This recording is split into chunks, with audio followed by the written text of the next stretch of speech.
What's up, everybody? Josh or Miho here. I hope everybody's doing good and well and stuff. I got an album review to do for you, and I'm going to be talking to you about the debut album from the band Goatcraft, entitled For Naught.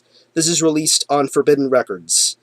Now, if you're not too familiar with this project, it's based out of San Antonio, Texas, and the best way to describe the sound of this project would be a very dark, minimalist style of classical music, mixed with elements of dark ambient and neo-folk, or as some people would like to refer to it as, Necroclassical. Basically what Goatcraft is a one-man instrumental solo kind of project. The idea of Lone Goat. And what he does is something very special and very unique within the underground music scene and even within the underground metal scene to an extent. Because this guy has some very vast, incredible knowledge of the underground metal scene. He's been involved with it. He's played death metal. He's worked with death metal bands. If I'm not mistaken, he's done some work with another really awesome death metal band called Druid Lord. He did some instrumental work for them, and I believe he also played with another local band that I know very well, Imperial Massacre. But now on to Goatcraft. This is a project that gets many inspirations and influences from many different styles of music and extreme metal. When it comes to metal, you can he can list influences like Morbid Angel, Incantation, Emperor, to even black metal like Sorcia de Glace, to some folk-inspired projects like Lord Wind, maybe Dead Can Dance to a certain extent, to even the aspects of classical music like Beethoven, Wagner, Rachmaninoff, Bach. It's all there. It's all very, very important to this project, and even witnessing it live. Most of it is sometimes improvised, but still it's very unique, it's very entertaining, and it's very dark. Now, after all this time, we have the very first release from Goatcraft, the very first album from this project. It's 12 tracks, and it clocks in at around almost 45 to around 50 minutes in length, so this is a pretty lengthy album. But with each track on this record, you're going to get a lot of differing vibes and a lot of different nuances. Like, take the first two tracks, Call Me Judas and Infinite Death.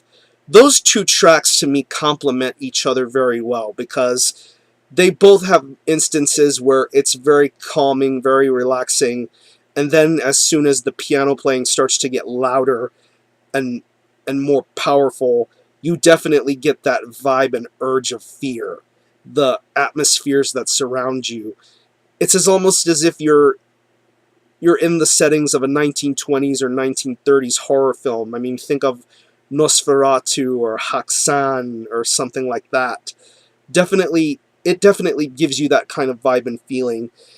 To even some other tracks on this record, like Goats Will Riot, Vestibule to the Abyss, to even the final closing track of this record, Consciousness is a Disease. You can definitely feel like you're on a roller coaster ride listening to these kinds of compositions. It's very well thought out, very well planned, very well played. This guy is a very smart man when it comes to playing the piano or even playing the keyboard, because honestly, he has a very unique kind of presence, this guy, and he definitely knows what he's doing. Even if it's drunken, even if it's improvised, he knows what he's doing, and he plays it extremely well. Even to some of the more shorter interlude kind of tracks, like the two Gate interludes, very, very dark, very atmospheric. To even the shorter songs on this album, like Laconism of the Chaos and The Rape of Europa. Those tracks are very, very strong-willed, very beautiful, almost haunting in a way. It almost feels very hard to describe at times, but with what you get with this album, you're going to get some incredibly beautiful instrumental music. If you happen to have a differing palette of music, if you don't listen to just metal only, if you happen to listen to classical or neo-folk or classical dark ambient music, Goatcraft is definitely something for you to check out, and I honestly believe this is something that's very metal in every sense of the word. So overall, I'm glad that this project is seeing the light of day. I think it's very awesome, very unique, very dark, very twisted in a way, but it's very well played. It's very beautiful stuff. I can't recommend this enough if you are into extreme metal or even classical music. This is where it's at. So if I had to pick any excuse me, if I had to pick any favorite tracks, I would definitely have to say Call Me Judas, Infinite Death. Like I said, those two tracks are just very well suited for one another.